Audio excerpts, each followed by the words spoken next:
احنا العرب، احنا مهد الديانات ورسالات السماء، احنا العرب التاريخ والمستقبل، احنا الثقافة والحضارة، احنا. والآن مع السلام الوطني للمملكة المغربية.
الأفريقية السابعة والمقامة جمهورية مصر العربية للساق الواحدة.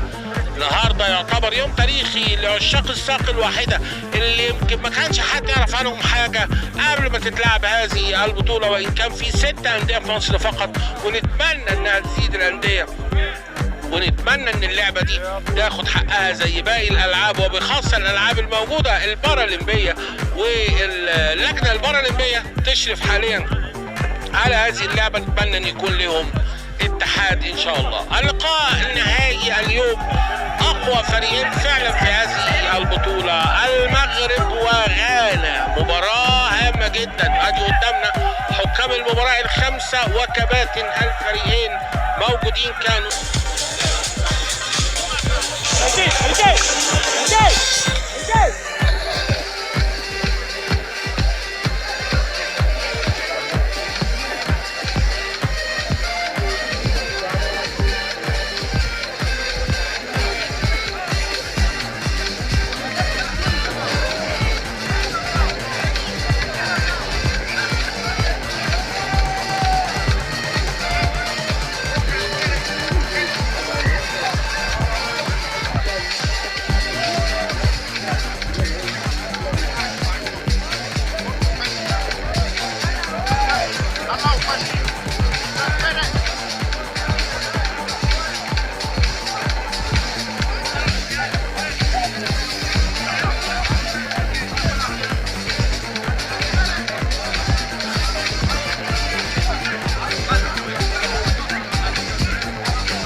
ونشوف بقى ركلة الجزاء النهارده.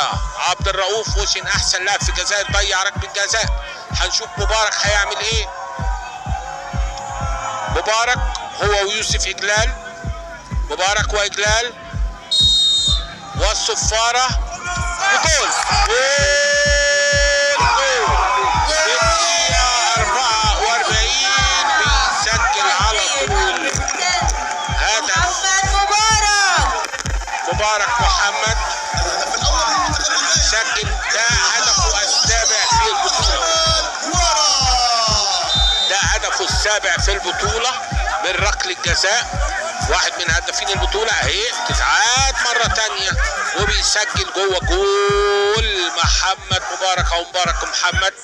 التعادل 1-1. ترى ماذا يحدث في الدقائق المتبقية؟ هل هناك من يفوز في الوقت الأصلي؟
العصاية هنا بتتعمل في الكرة العادية كأنها لمسة يد،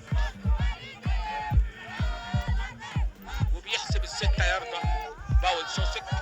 طبعا بيظبط الدنيا كلها ابو الحسن. حلوة مبارك، مش اول كرة يعملها مبارك، مش اول لعبة في البطولة يسجلها مبارك. مبارك محمد يسجل قبل كده 6 جوان، النهارده هدفه السابع. يا ولد يا ولد، حاطط قنبلة لا تصد ولا رد في الدقيقة 7. مبارك سجل قبل كده هدف من ركلة الجزاء، وهو بيسجل الهدف الثاني في الدقيقة كام؟ في الدقيقة 57. مبارك محمد مش أول مرة يسجل بهذه الطريقة. بص شوف كورته العابرة لا تصد ولا ترد، طلع لها الحارس يوسف إجلال. إنما فين دي معدية بسرعة، يعني عايزين نقول إيه؟ معدية سرعة الصوت يا مبارك. يا ولد يا ولد يا ولد، هدف والله جميل جميل جميل. بص الهفتة بنلعب في نهاية الدقيقة الثالثة بالوقت بدل الضائع، وياسين وبحوة معاها يطلق الحكم. فاول في نهاية اللقاء والفوز بالبطولة السابعة الافريقيه. غانا بطل افريقيا، غانا بطل افريقيا عن جداره واستحقاق. واعتقد ان مبارك محمد ممكن يبقى هو